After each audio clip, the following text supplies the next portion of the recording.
Et alors, le Bitcoin, on en pense quoi?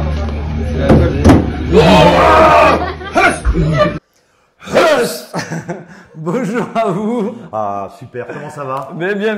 Ça va mon Alex? Bon, mais une fois de plus, on a mis 2000. Ah, ça fait plaisir. Hein. Du coup, bonjour et bienvenue. D'ailleurs, ceux qui sont sur Twitter, n'hésitez pas à vous abonner, ça nous aide à être mieux référencés et comme ça vous ne raterez rien. On sait qu'il y en a beaucoup qui sont venus sur Twitter. Merci à vous. Merci à tous. Merci pour vos gentils commentaires, ça nous fait toujours chaud au cœur. On en parlait juste avant, merci. N'hésitez pas à activer la petite cloche si le contenu vous plaît et tout ça. Exactement. Et vous avez du coup toujours Julien pour les fondamentaux. Et Alex, technique. Alors juste avant de commencer, on va faire un petit remerciement à Crypto pour tous, Crypto del Pueblo. Alors d'abord parce que en fait il nous a fait des petits messages, des petits commentaires et il y en a de ses followers à lui qui l'ont vu et qui sont venus chez nous en disant on vient de la part de Crypto. Donc bienvenue à vous. Merci. Vous êtes ici chez vous. Et merci à toi Crypto del Pueblo. Ouais, carrément. Et on vous invite d'ailleurs à le suivre si vous ne le suivez pas. Il a souvent des super petits dossiers. Il avait révélé Jasmine. Il a rien à vendre comme nous. C'est vraiment, il fait ça très honnêtement. Il se lève tôt le matin pour faire une vidéo. Après, il part au boulot quand même. D'ailleurs, aujourd'hui, il devait aller au boulot en smoking et il allait faire une petite danse à la cafette. Ah, trop bien. Ouais, si ça faisait les 30 000 dans la nuit. Donc voilà, merci à toi et on vous encourage à le suivre. Qu'est-ce qui s'est passé cette semaine? Qu'est-ce qui s'est passé? Bon, on va dire. Alors, petite chute du Doge, oui, non, ok, très bien, on vous en a déjà parlé la semaine dernière. Et puis sinon, c'est plutôt vert, voilà. Hein. Pas encore excessivement vert, parce qu'on est toujours, comme vous avez dit la dernière fois, la dominance Bitcoin est toujours assez forte. Mais on n'est absolument pas encore dans l'alt-season. On sent qu'on est dans les prémices, dans les starting blocks. C'est pas le cas. Comme disait mon ami Doge, bien sûr, c'est le yo-yo grâce à Elon Musk. On va pas y revenir dessus. On vous en a déjà parlé. La chose qui est vraiment rassurante, c'est quand même les gros dossiers qui reviennent. On voit du Kava, on voit du Phil, Inge, notre chouchou, vous le savez, BNB, Solana qui se réveille un peu. Bref. Bon. Donc ça, c'est super sympa. Et ça amène de l'eau à notre moulin d'ailleurs, à savoir un des premiers thèmes qu'on va aborder, ça va être la mass adoption. Alors dans les infos notables cette semaine, on va vraiment se focaliser sur une qui est pour nous au-dessus des autres et qui est bien plus intéressante pour votre portefeuille, à savoir MetaMask.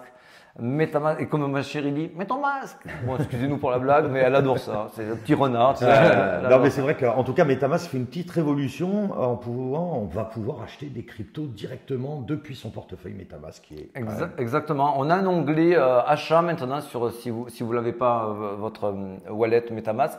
Il y a un petit onglet achat. Quand vous cliquez dessus, ça vous amène ici, exactement là, et vous pouvez, si vous êtes sur la Binance Smart Chain, acheter du BNB directement et vous pouvez choisir soit du SEPA, soit de la banque, de la carte de crédit ou de débit. Donc ça, c'est totalement nouveau. Donc il n'y a pas de KYC et on peut acheter au-delà que des montants plafonnés par des cartes bleues comme c'est le cas chez certains. Donc ça, pour nous, c'est vraiment hyper important. On est dans la mass adoption. En tout cas, ça y ressemble fortement. Ça y ressemble fortement. Pourquoi aussi? On vous l'avait montré, c'était il y a 2-3 semaines, le 24 mars exactement. Là, on est sur les retraits des particuliers dans les banques US. On est quasiment sur les mêmes niveaux de 2008. On vous en avait parlé il y a 2 semaines en vous disant ouf, normalement, si le Bitcoin était corrélé au marché traditionnel, on aurait dû dévisser. On aurait dû dévisser. Ah, oui. On voit le Bitcoin qui ne dévissait pas il y a 2 semaines. Malgré cette information-là, on s'est du coup dit, est-ce qu'on ne commencerait pas à voir le Bitcoin en valeur refuge? On a émis l'hypothèse. Certains nous ont dit, mais non, vous n'avez pas de data. Les data, on les avait et maintenant elles se confirment, à savoir...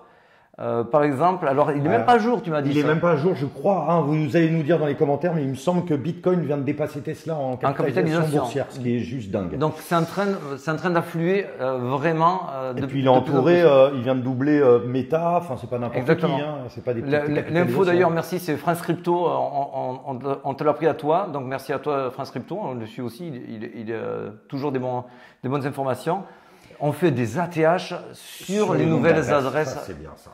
Voilà, alors pour les nouveaux, c'est quand même très positif quand on voit qu'à chaque fois, il y a du monde qui rentre de plus en plus sur l'espace crypto. Bien sûr, le Bitcoin, puisque c'est lui qui vampirise tout en ce moment, donc c'est sur lui où on va se focaliser pour voir ces indicateurs-là. Donc ça vient encore appuyer le fait que ça arrive de plus en plus et de plus en plus lourdement. On le voit également. Alors, ah oui, ça c'est les ça, frais de repo. on va vous le vulgariser. Très simple, c'est tout l'argent qu'il y a à la Fed, donc qui reste stocké à la Fed. Donc quand ça baisse, ça veut dire que c'est très bullish pour les actions, pour le Bitcoin, etc. Par contre, si on le laisse en réserve à la Fed, c'est pas du tout bon. La Fed, pour ceux qui ne savent pas trop, quand même, bon, c'est la réserve fédérale américaine. Exactement, c'est le coffre-fort. C'est le coffre-fort. Voilà. Et on aime voir que le coffre-fort est ouvert et que l'argent sort parce que les gens ont confiance et vont acheter. Donc, c'est un retour des liquidités. Quand on est plutôt en phase où ça monte comme ceci, ça veut dire qu'on est un petit peu pas sûr de vouloir mettre de l'argent dans les risques. Et puis, il n'y a pas 100 € qui est posé. C'est 2239 trillions. Voilà, donc ça, c'était un petit éclairage qu'on voulait vous faire rapide sur la mass adoption. Il faut bien regarder, en effet. Regardez-le quand même. Vous regardez, si ça baisse, forcément, ça va être toujours positif pour nous. Elle est enclenchée. On va y revenir dans l'analyse du Bitcoin aussi de cette mass adoption. D'ailleurs, restez jusqu'à la fin de la vidéo. On va vous faire un petit update sur les bots de trading qu'on avait lancés il y a un peu plus de 2 semaines. Et il y a du bon. Oui, carrément. L'autre petit dossier qu'on voulait vous faire très vite. Ah voilà, c'est vrai que ça, tout le monde nous en parle. J'ai même un copain tout à l'heure qui m'a appelé, qui m'a dit, alors, Ether, on fait quoi? On a l'impression que les gens veulent jouer à pile ou face avec l'Ether. Ah ben, je lui ai dit, demain, l'Ether est à 15 000. Non, alors l'Ether, pour ceux qui sont nouveaux ou qui connaissent pas trop le jeton, aujourd'hui il est déflationniste. Alors ceux qui connaissent pas non plus ce mot, ça veut dire qu'en fait aujourd'hui, plus on avance dans le temps et moins il y a de liquidité, moins il y a de jetons disponibles, puisqu'on en détruit progressivement pour réduire la masse, le nombre. Donc si on réduit et qu'on le rend plus rare, le prix ne pourra que augmenter si à côté il n'y a pas d'incident technique sur. Alors après, la question qu'on nous a souvent posée, c'est oui, mais bon, en même temps. Quand même, il y a des gens qui vont enlever leur reward, ils vont sûrement les vendre. Alors là, il parle de Chapella. Chapella, c'est demain. C'est demain. C'est le 12 avril. Alors, c'est aussi une explication qu'on vous fournit depuis plus d'une semaine. Effectivement, c'est un frein aujourd'hui, le fait qu'il y ait demain cette ouverture des tokens. Alors cette ouverture des tokens, comme tu le disais, c'est en fait, ils ont stacké il y a entre 2 et 3 ans. C'est ça, les validateurs ont stacké leur Ether pour pouvoir permettre à la chaîne Ether de valider les transactions et donc de faire fonctionner cette blockchain. Donc imaginez déjà, ils sont bloqués déjà depuis 2020. C'est aussi quasiment des maximalistes. C'est des maximalistes. Donc eux, ils sont pas là pour faire du scalping ou faire du swing trading. Voilà, c'est pas des traders. Enfin, ça peut être des traders, bien sûr. Et à minima, ils ont 32 Ethers. Donc ça, c'est le minimum pour avoir un nœud de validation, pour être un validateur. Donc ces gens-là, en fait, on a peur que dès demain, ils récupèrent ces jetons qui étaient stackés, qu'ils ne pouvaient pas récupérer, et qu'ils les vendent. Et que du coup, ça fasse dumper le prix. C'est ce qui fait aujourd'hui le frein principal aux nouveaux investisseurs qui seraient tentés d'acheter de l'Ether. Attention, vraiment attention avec cette idée-là de se dire on va attendre le après Chapella pour acheter nos Ethers. Pour nous, notre scénario, on est contrarié. Je pense qu'il est en retard énormément l'Ether. Il est en retard à cause de cela. Les gens vont vouloir attendre le dernier moment après Chapella notamment pour acheter les Ethers pour être sûr de leur acheter. Oui, exactement, c'était le même piège. C'est le même piège. Le truc, c'est que ce qu'on sent fortement, c'est qu'après Chapella, le prix, s'il ne dumpe pas vraiment, et qu'au contraire, il commence à initier une petite hausse, tous ceux qui sont réservés pour acheter au dump après l'annonce de Chapella vont être en panique et vont FOMO dessus. Et là, je pense qu'il peut y avoir un effet bouchon de champagne. Non, mais c'est vrai. Voilà, donc et n'oubliez pas que aussi les institutionnels ont déjà pricé. Enfin, je veux dire, c'est pas nouveau pour un grand market maker de dire, au fait, demain, il y a Chapella. Il le sait. Là, je vous ai mis l'Ethereum face au Bitcoin à gauche. Donc là, on voit qu'on est sur un support prêt à rebondir pour revenir surperformer le Bitcoin. Donc ça correspondrait avec la date après Chapella, sous réserve. Et sur la droite, donc à gauche, Ethereum face au Bitcoin, et sur la droite, Ethereum USDT. Là, on voit sur une vue weekly qu'on est quand même sous la résistance, et qu'on voit qu'on a un bloc à 2000. Ce bloc de 2000, si on le casse et qu'on l'accepte, à savoir qu'on passe au-dessus, on fait un rebond, mais on ne repasse pas en dessous. Pour que ça devienne support. Pour que ça devienne support et non plus résistance. Là, ça peut très vite accélérer et récupérer bien plus que la pertinence du Bitcoin et aller au-delà. C'est pour ça que certains, là, en ce moment, prévoient et pensent à faire peut-être des longues sur les terres. C'est pas ce qu'on vous recommande, Nana, mais on n'a pas le droit, on n'a pas le droit. Mais c'est du partage. C'est du partage. Voilà. On passe à l'analyse. Allez, c'est parti. Analyse du Bitcoin, c'est parti. Hier matin, on expliquait que le pump, je vais vous l'agrandir, donc le pump avait été initié par les whales et que les retails c'était dans le déni, on le voit, les retails c'est en orange, les whales c'est en bleu. Donc on voit que sur le pump initié par les whales, les retails n'y croient absolument pas, plutôt vendent, même vendent beaucoup. Tout à fait. Donc du coup c'est pour ça que je vous avais titré, il y a de fortes chances que le pump continue. Là on était à 29 200. Effectivement, on a dépassé les heures qui ont suivi. Et c'est ce qu'on se disait, on le voit un peu en 3 phases. Ça, c'est la première phase. La phase whales qui monte, retail n'y croit pas. Exactement. Croit pas. Après, forcément, il y a les médias, retail qui monte, les whales continuent. Et là, quand ça commence à changer de sens… Quand vous aurez les retails qui accéléreront les rentrées en capitaux, qui seront dans l'euphorie, et les whales qui commencent à vendre… Là, on sera les premiers à vous dire, attention, il y a de la distribution de bénéfices, il y en a qui sortent, donc pensez à vous couvrir également. Exactement. Ouais. Et l'autre point, ça aussi, j'étais très content. Hein, franchement, on ne peut pas faire plus. À un moment donné, les gars… Il y a qu'il y rouge là. Et encore aujourd'hui… On vous avait prévenu également vendredi qu'il y avait, ça c'était le 6 avril, qu'il y avait de fortes chances, à mon sens, que les Asiatiques profitent de ce long week-end pour faire un coup, vu comment les marchés étaient bearish. Bon, eh bien, lâche, bim, dans le mille. Alors, on en est où? Je vais vous sortir un graphique qui ressemble à celui encore de la semaine dernière, mais qui n'est toujours pas corrélé. C'est pour ça que je vous le mets. La semaine dernière, c'était à peu près la même chose, à peu près aux mêmes endroits, à part que c'était le… Alors, vas-y, dis-le. Comment ça se dit? Stochastique. Ah, bien. Et celui de la semaine dernière, on était sur les flux monétaires. Là, on est sur le stochastique. Le stochastique, c'est un indicateur qui est de la famille des oscillateurs, inventé dans les années 50. Oui, monsieur, par un trader. On n'était pas né, même si on a les cheveux blancs, on n'était pas né. Dans les années 50, et en fait, il indique quand c'est que les prix se retournent. Et en fait, il a que 3 pertinences. La pertinence, c'est quand on est en dessous de 0, entre 0 et 20 et entre 80 et 100. Donc là, on est en surexposition, donc ça veut dire qu'il y a des mouvements à venir. Là où c'est pertinent, c'est de voir quand c'est que ça croisse et que ça re-rentre dans la zone de prix traditionnel. Et quand on voit les divergences, là aujourd'hui, on va se contenter juste de vous montrer quand ça crosse, quand on sort de la zone 0,20 pour entrer dans la zone de pertinence. Donc ici, alors on commence dès le départ, en 2012. 2012, on voyait qu'on crosse, on rentre dans la zone bleue, gros pump. Alors là, c'était des vrais gros pumps, des pumps d'hommes. Des bonhommes. Hein. Ah oui, là, c'est… En 2015, pareil. Allez, je vous le fais. En 2019, pareil. Et aujourd'hui, c'est exactement pareil. Donc, c'est encore une donnée supplémentaire pour vous expliquer. Oui, il peut y avoir un retracement. Oui, il peut y avoir un Black Swan. Un Black Swan, il peut y avoir une Mais guerre, aujourd'hui, si vous ne tradez pas dans la tendance avec les données qu'on vous fournit, je ne sais pas quoi faire de plus. D'ailleurs, c'est rassurant. Nous, on est contents. Hein. On va pas se cacher. Bien sûr, oui, en effet. Ouais. D'ailleurs, ça, c'était la semaine dernière. On vous avait montré que si on était ici à la zone 3, donc sous la résistance, et qu'on le cassait pour que ça devienne support, ça allait être très bullish. Et c'est vrai, qu'est-ce qui se démarque? On voit une petite méchette. On voit la petite méchette. Tac, tac. Vous voyez ici, on l'a traversé et donc on est très content de vous l'avoir dit un petit peu à l'avance que ça allait.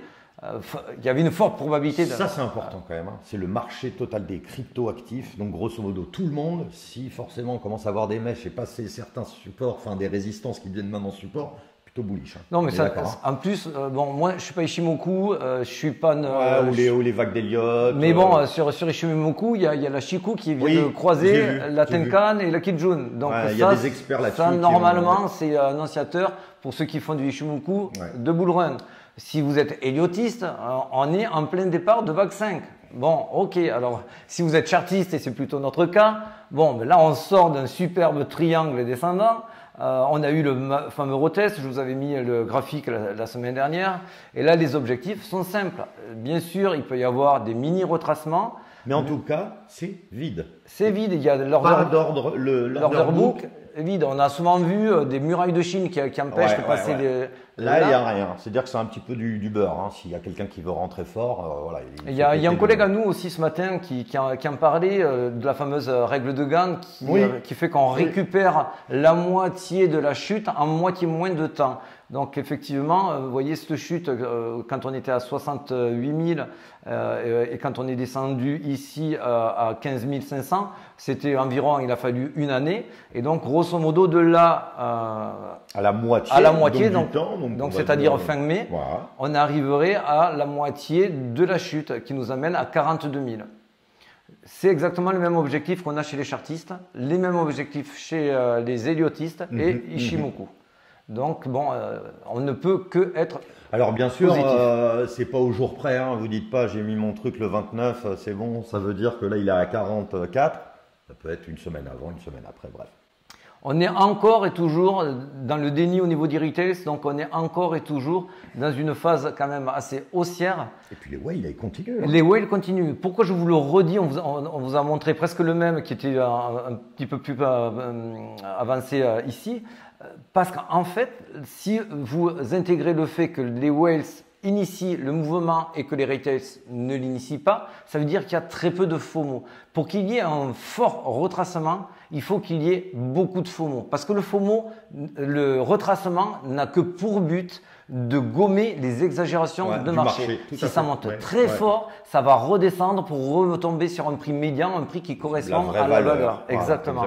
Et effectivement, quand on voit que ça monte et que les retails n'y sont pas, qu'il n'y a pas eu de FOMO et d'exagération, il ne faut on peut pas dire. Là, c'est parfait. Hein. C'est parfait. Et donc, du coup, on ne peut pas s'attendre à un vrai retracement naturel. Alors, ça peut être poussé par des whales qui veulent manipuler le marché ou par un Black Swan. Aujourd'hui, on n'a pas ces infos. Donc, aujourd'hui, on ne peut que vous dire, n'attendez pas un gros retracement si vous devez faire quelque chose. Voilà, c'est sûr que si dans une semaine, Taïwan est attaqué par la Chine, oui, là, par contre, on va pas le voir venir.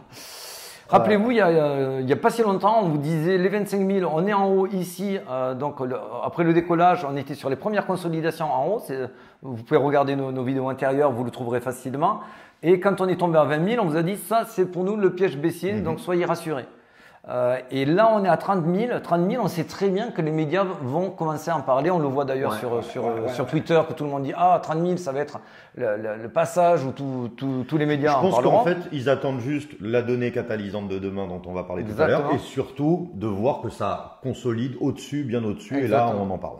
Donc, pour l'instant, tout ce schéma se valide, mais vraiment phase après phase. On a eu le décollage, c'était en janvier, les consolidations en février, le piège baissier, c'était en début mars. Et là, on remonte et on arrive aux 30 000 qui vont correspondre avec l'arrivée des médias. Donc, on va s'attendre aussi à une arrivée de la mass adoption avec beaucoup de publics qui vont y venir. Alors, il y aura encore des institutionnels qui seront un petit peu en retard. Bien sûr. Tu sais, qui étaient en week-end, qui n'ont pas vu ce qui s'est passé. Bien sûr. Mais ça, c'est vrai, Michel, pourquoi t'as pas acheté? Oh, j'étais avec mamie, là, on cherchait les œufs de Pâques. Non, mais c'est vrai. Et en plus, n'oubliez pas, hein, l'année prochaine, mais vous le savez sûrement, c'est le halving du Bitcoin. Donc, le coût de production sera doublé. Mathématiquement et mécaniquement, là, par contre, ça sera bien plus. Et là, on n'y pourra rien. C'est comme ça. C'est comme ça. Et ça sera, et tant mieux. Hein. Alors là, si on rentre dans de l'intraday, effectivement, on a laissé des grosses zones d'imbalance, donc aux alentours des 28 800 et aux alentours des 29 400. C'est pas impossible qu'on y aille dedans, mécher, récupérer un petit peu de liquidité. Pour moi, je ne vais pas me prononcer là-dessus. En tout cas, aujourd'hui, je sais que je ne vais pas m'attendre à un retracement, un vrai retracement, c'est-à-dire au-delà de 10%. Du 10%, il peut y avoir, notamment avec les news qui arrivent, mais qui sont, bon, on en va en parler après. Et ce que je vous ai marqué ici, donc pas ou peu de retracement à attendre, et la zone des 25 ans, maintenant, elle n'est plus d'actualité. Aujourd'hui, la zone qu'il faudra pas aller toucher, c'est la zone des 27 800, puisqu'on déplace effectivement à chaque fois la zone. Là, je vous ai entouré cette zone ici, et on va faire très court, c'est un petit cas d'école. Je vais vous l'agrandir. Ouais, pour montrer les price action. Voilà, alors en fait ici, quand on est sorti de ce premier pump qui nous a mené à 28 400, même 28 500, ça a un petit peu consolidé, ça s'est cherché.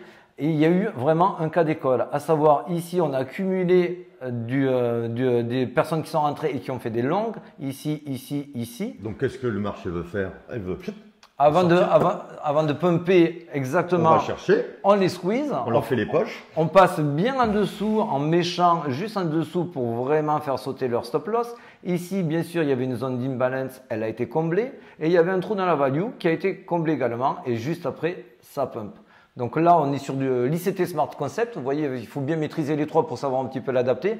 Et là, c'est un cas d'école sur de l'ICT Smart Concept, Smart Money Concept. Pardon, je vais y arriver. Voilà, donc ça, je vous l'explique, ça peut se révéler être le cas encore aujourd'hui, mais ça ne sera que de la chasse au stop loss, ça ne sera que pour aller combler des zones d'imbalance, mais pas pour faire un renversement de tendance, car aujourd'hui, on n'a aucune donnée qui nous permet de dire que le marché n'est pas bullish. Là, d'ailleurs, vite fait, on regarde comment ça se passe. Bon, alors là, regardez le CAC 40, c'est 88% de short. 88%, donc déjà, c'est déjà pas mal. Donc pour les nouveaux, il faut savoir que plus les gens pensent que c'est bearish, et plus le marché va se faire un plaisir d'aller les cueillir. Voilà, donc on voit Wall Street 66% de short. C'est les dernières lignes, il faut vous concentrer. 67% aussi. Voilà. Bref. Il faut vous concentrer sur les dernières lignes. Vous voyez qu'il y a beaucoup de rouge pour faire simple. Donc ça veut dire que le marché est quasi exagérément bearish. C'est très bien. Ils ont raison ou pas de l'être, on s'en fout. Nous, ce qu'on sait, c'est que le marché va là où il y a le moins de monde. Exactement, parce que le but, c'est de cueillir les gens. Ça, c'est sûr. Et on finit avec ce qui va se passer demain. Voilà, donc demain, vous regardez bien, mettrez votre montre à l'heure. C'est 14h30. Voilà, 14h30, on a le core CPI. Donc ça, c'est ce que regarde la Fed. On a sinon le taux d'inflation, 6%, etc., qui était celui du mois dernier. Mais vraiment, regardez le core CPI. Je vais vous dire, je pense qu'on va tourner dans les 5,3, 5,5, etc. C'est un non-événement. Par contre, on écoute bien la minute FOMC. C'est bien ça le plus important. Qui peut vous donner des petits indices, ça dépend le ton, ça dépend… Vous pouvez avoir très facilement un forecast qui, là aujourd'hui, il a 5,3, un consensus à 5,2. Donc ça veut dire que les gens, on pense que ça va aller peut-être à 5,2, voire en dessous. C'est possible. Et c'est vrai qu'on a, alors ça on vous le dit, il faut toujours bien le regarder, c'est un petit peu non manipulé, c'est la Truthflation. Truthflation, c'est en fait… Truthflation, pardon. Ouais, Truthflation, c'est vraiment le site qui vous donne la data la plus pure par rapport à l'inflation. Donc en février, on était quand même au-dessus, on était beaucoup plus haut, voilà, on était à la haut, et là c'est vrai qu'on est plus bas. Donc mathématiquement, ça devrait être plutôt positif. Il y a un moment, je peux pas prévoir. On peut pas avoir une inflation qui surprendrait négativement aujourd'hui par rapport aux données qu'on a. Attention, on voit quand même qu'on arrive sur un palier. Donc ça sera peut-être la dernière euphorie et joie qu'on pourra avoir par rapport à cela. Donc ça il faut se préparer. On est sur un palier qui est estimé autour de 4. Ça sera dur de descendre en dessous. En tout cas, soyez prudents, notamment si vous êtes exposé.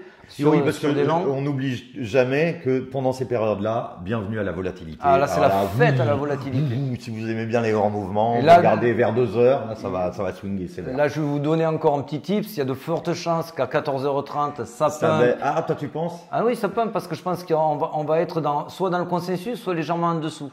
Donc, tu penses pas une petite mèche un peu basse? Non, ça va pumper. Moi je pense que ça va pumper. Et c'est par contre dès qu'il y aura un mot ou deux de négatif ce soir au FOMC, où on va venir derrière liquider tous ceux qui sont excités sur les premières annonces du taux d'inflation, et que là ils vont se faire recter un petit peu. Donc demain, c'est la journée de tous les dangers, avec ces données, avec Chapella, avec, là, j'ai l'impression. Oui, de tous les dangers. Pas de tous les dangers. Moi, je ne crois pas à une inversion. Annonces, Il n'y aura pas d'inversion de tendance demain. Non, je n'y crois pas. Non. Voilà. Donc, ça sera soit une confirmation et une accélération, soit une temporisation. Voilà. Exactement. Bon, mais je crois que les petits bots. Ah oui, alors les petits bots. Les petits bots. Bon, mais je vous les ai mis en bas ici. Vous voyez, on est toujours sur OKEx. Alors, on n'est toujours pas partenaire de rien du tout chez OKEx. Vous le savez, c'est gratuit. On vous partage tout ce qu'on a. Donc, celui-ci, celui du bas, il est en longue.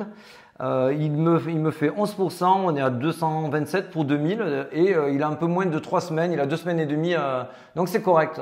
Bon, bien sûr, elle est en longue et que ça pumpé, ça va dans mon sens, donc c'est pour ça que on est sur un tel rendement.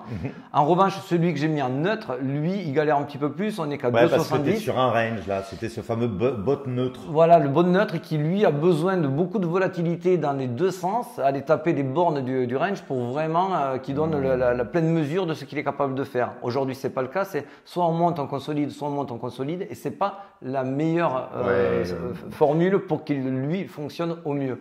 Donc je le clôture, allez tiens, hop hop. Si j'avais t'es comme ça toi? Ouais, Arrête. non, je vais le clôturer parce que je ne pense pas à de gros retracements, donc il ne va pas non plus reperformer derrière.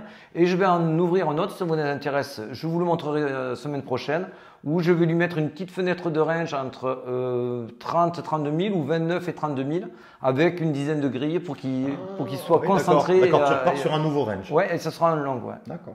Voilà, regarde, hop, clôturer, confirmer, on clôture, arrêtez le bot. Et voilà. Sur ce, merci. C'est fini. Allez, à 10 chats, allez, salut les amis. Ciao, bye. ciao.